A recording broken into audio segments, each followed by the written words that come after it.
না জামাই, আমি তোমাকে দায়ী করছি না। তুমি ঠিক করেছো, তুমি তোমার দায়িত্ব পালন করেছো। অপরাধীদের তো শাস্তি দেওয়া উচিত, আইনের হাতে তুলে দেওয়া উচিত। কিন্তু তার জন্য আমার বাড়ি কেন? আমার বাড়ির রথযাত্রার অনুষ্ঠান কালিমালিপ্ত হবে কেন? আমার মনে হচ্ছে যে আপনি আঙুলটা আমার দিকে তুলছেন। হ্যাঁ, তুলছি। কারণ তুমি আমার বাড়ি থেকে এবারে মেয়ে আয়ুষকে তুলে নিয়ে গেছো, তোমার ডিপার্টমেন্টে নিয়ে গেছো। যার বাবা নিখোঁজ, বহুদিন ধরে তার কোনো খবর নেই। আমি তার দাদা, এ বাড়ির কর্তা। মেয়েটার কি হবে একবার ভেবে দেখেছো? তুমি তো মেয়েটাকে আইনের হাতে তুলে দিলে। কালকে সকলের সামনে দিয়ে কোর্টে নিয়ে যাওয়া হবে, ক্যামেরার ফ্ল্যাশের ঝলকানি, তারপর রিপোর্টার আসবে, সবকিছু হবে। তারপর কোথায় যাবে আয়ুষের সম্মান? আর আরাধ্যা কবিরকে ডিভোর্স দেবে, সে সংসার করবে না। আমার ভাই বাড়িতে অনুপস্থিত, তীব্র অসুখ ছড়িয়ে পড়েছে আমাদের বাড়িতে। কিছু মনে করো না, কিছু মনে করো না জামাই, তার জন্য তুমিই দায়ী।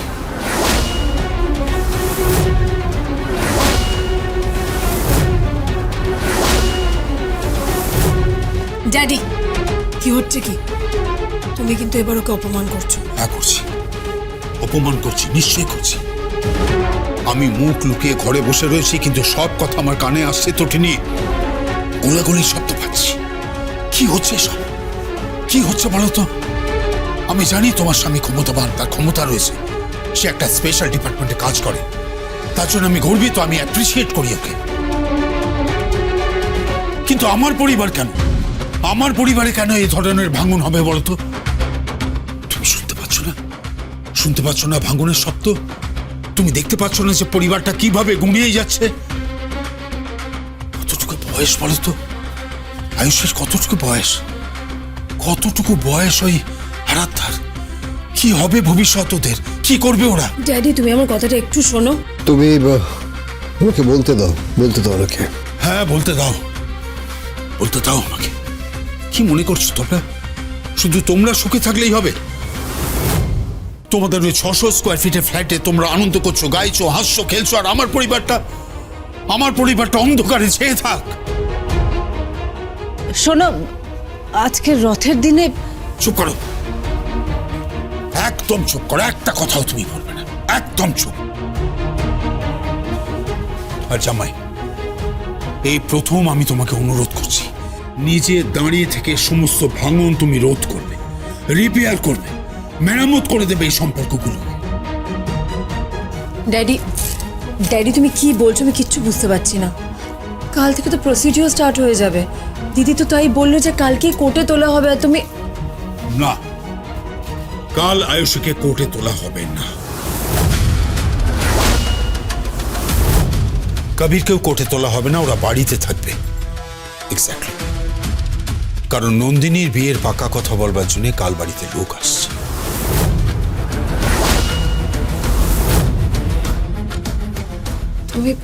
তুমি এটা কি বলছো ড্যাডি? হ্যাঁ, নন্দিনীকে আমি পাত্রস্থ করতে চাই। কাল ওনারা আসছেন, ঘুণাক্ষরেও যেন নন্দিনীর পাকা থাকার অনুষ্ঠানটা নষ্ট না হয় বা বানচাল না হয়। আমি এক কন্যাদায়গ্রস্ত পিতা, নন্দিনীর বিয়ে দিয়ে এই সম্পত্তি ভাগ করে দিয়ে আমি এখান থেকে চলেছি। তাই তোমাকে জানাচ্ছি জামাই, আমি চাই আমার পরিবারের প্রত্যেকটি মেয়ে ওই অনুষ্ঠানে উপস্থিত থাকবে।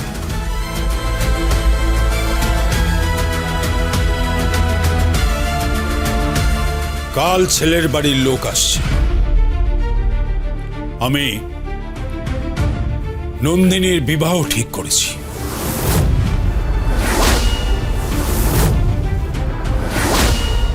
দিদির মতামত নিয়েছো তুমি? তটিনী,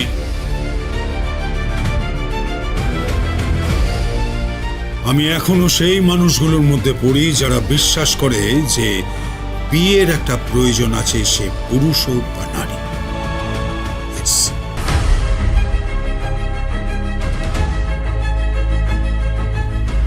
দুজনেরই একটা সংসারের প্রয়োজন আছে, দুজনেরই একটা পরিবারের প্রয়োজন আছে।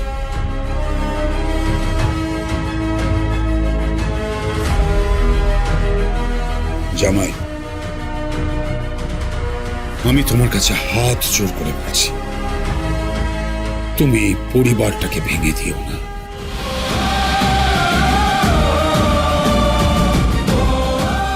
কাল নন্দিনীর বিয়ের পাকা কথা, শুভ মুহূর্ত, শুভ লোক, আর তার সব দায় আমি তোমাকে অর্পণ করলাম। তুমি কিভাবে আয়ুষীকে এখানে নিয়ে আসবে, কিভাবে আরাধ্যা কবিরকে এখানে নিয়ে আসবে, তার সব দায় কিন্তু তোমার। আমার বয়স হচ্ছে, আমি বৃদ্ধ হচ্ছি।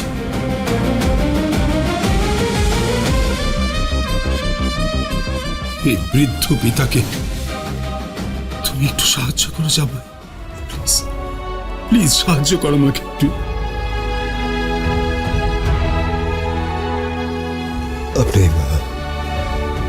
আপনি কাঁদছেন? আমি পারছি না জানো, আমি আর পারছি না। আমার সবকিছু শেষ হয়ে যাবে জানো। আমার শেষ কাজটুকু আমাকে করতে দাও, শেষ কাজটুকু করতে দাও জামাই। মেয়েটার বিয়ে হতে দাও, তারপরে আমি এখান থেকে চলে যাব, সত্যি চলে যাবো এখান থেকে।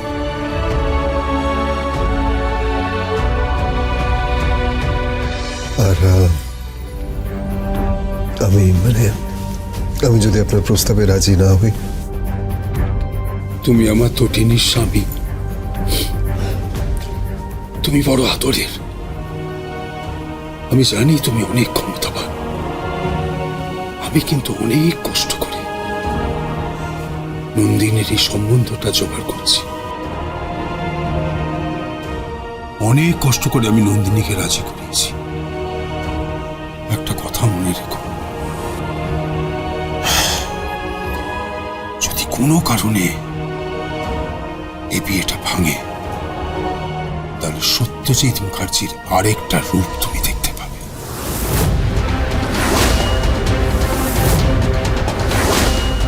তটিনী, নিজের দিদির বিয়ের দায়িত্বটা নিতে শেখো। আর দীপালি, সবাইকে বলে দিও যে কাল বিয়ের পাকা দেখার অনুষ্ঠান। বাড়িতে যেন কোনো অপরাধমূলক কাজ কালকে না, না পুলিশ, না থানা, না আইন, কিচ্ছু যেন না হয় জামাই।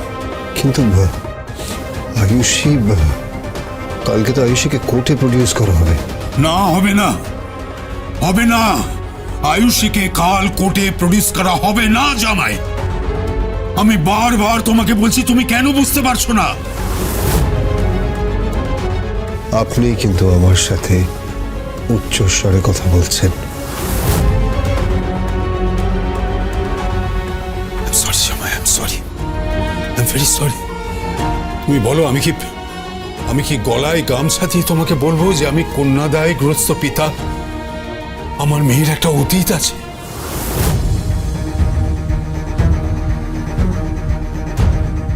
কি? থাক না ড্যাডি। না, থাকবে কেন? থাকবে কেন? ওর তো একটা অতীত আছে। ওর বিয়ে হয়েছিল আর ওর স্বামী মারা যায়। ড্যাডি, সরি, আমি জানতাম না। হ্যাঁ, আর তারপর থেকে ও কাজই করে চলেছে। আমি অনেক কষ্টে সম্বন্ধটা ঠিক করেছি, আর ওরাও সব জেনে এই বিয়েতে রাজি হয়েছে। তুমি দয়া করে এই বিয়েটা ভেঙে দিও না, আমি তোমার কাছে হাত জোর করছি বাবা।